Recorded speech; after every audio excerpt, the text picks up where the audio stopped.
Magandang araw sa inyong lahat. Nawa ay pagpalain tayo ng Diyos sa ating pagninilay sa mga salita ng Diyos sa araw na ito.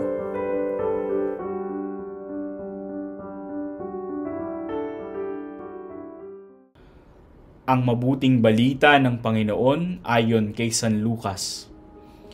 Isang araw, samantalang nananalangin mag-isa si Jesus, lumapit sa kanya ang kanyang mga alagad. Tinanong niya sila, "Sino raw ako ayon sa mga tao?"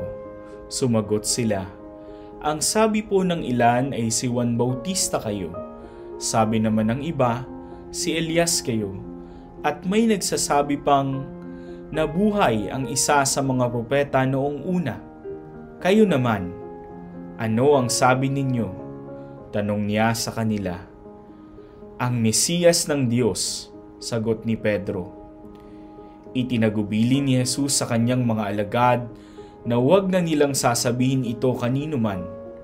At sinabi pa niya sa kanila, "Ang anak ng tao'y dapat magbata ng maraming hirap. Itatakwil siya ng matatanda ng bayan, ng mga punong saserdote at ng mga eskriba.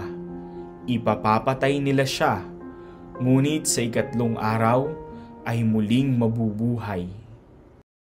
Pagsasadiwa. Kayo naman, ano ang sabi ninyo? Tanong niya sa kanila. Ang Mesiyas ng Diyos. Ang pangyayaring ito ay nagpapakita ng pagkilala ng mga alagad kay Jesus bilang ang inaasahang Mesiyas. Gayunpaman, isinasaad din nito ang hamon at paghihirap na kakaharapin ni Jesus. Sa ating buhay, tinatanong din tayo ni Jesus kung sino siya para sa atin. Mahalagang kilalanin natin siya bilang ating tagapagligtas at muling pagkabuhay.